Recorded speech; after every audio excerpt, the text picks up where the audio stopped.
আমরা যেন দেশকে ভালোবাসতে পারি, টাকা পয়সার কাছে যেন কখনো বিক্রি না হই, আমরা যেন নিজেকে বিলিয়ে না দেই, এবং আমরা যেন আমাদের দেশনেত্রী বেগম খালেদা জিয়া আপসীর নেত্রী, উনি যা দেখিয়ে গিয়েছেন, এবং জনাব তারেক রহমান ভারপ্রাপ্ত চেয়ারম্যান, উনারা যা সাফার করেছেন, তার বাবা চলে গেছেন, তার ভাই চলে গেছেন, আমরা এর থেকে কি শিক্ষা নেওয়া কি আমাদের উচিত নয়? অবশ্যই আমাদের উচিত। এবং তারা কোনো কিছুতে তারা কম্প্রোমাইজড হয়নি, এবং আমার বাবা কোনোদিন কোনো কিছুতে কম্প্রোমাইজ হয়নি।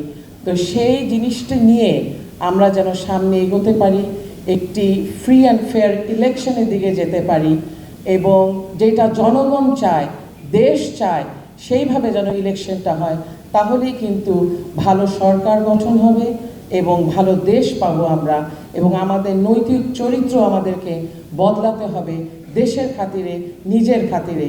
নিজে ভালো থাকলে দেশ ভালো থাকবে, দেশ ভালো থাকলে নিজেরা ভালো থাকবো আমরা। এবং একটা কথা আজকে আমার বারবারই মনে হচ্ছিল যে যখন খুবই খুবই খুবই দুঃসময় যাচ্ছিল বিএনপির 90-এর আগে, আমি তো বেশ বড়ই ছিলাম তখন, অত বড় না হলেও আমার সব কিছুই মনে আছেন।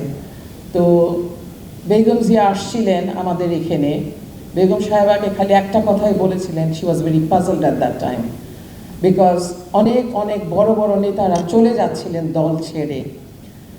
তো একটা কথাই বারবার করে আব্বু বলছিলেন, আপনি কোনো চিন্তা করবেন না, এখানে যদি একটা পিঁপড়াও না থাকে, কিন্তু আপনার পাশে একজন ব্যক্তিকে পাবেন, সেটা হচ্ছে ব্যারিস্টার আব্দুস সালাম তালুকদার।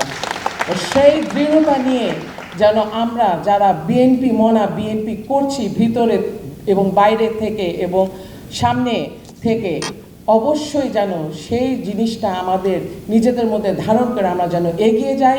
সেই দোয়া রইল আমাদের সবার জন্য, আপনাদের জন্য, এবং সামনে একটা ভালো ভবিষ্যৎ যেন আমরা পাই।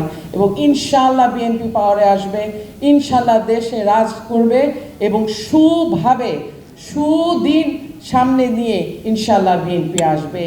এবং গভীর শ্রদ্ধা জানাচ্ছি আমাদের প্রাণপ্রিয় মরহুম প্রেসিডেন্ট জিয়াউর রহমান সাহেবের আত্মার মাগফিরাত কামনা করছি, এবং বেগম খালেদা জিয়া প্রধানমন্ত্রী, আমাদের 3বারের বেগম খালেদা জিয়ার প্রতি সালাম ও শ্রদ্ধা নিবেদন করছি।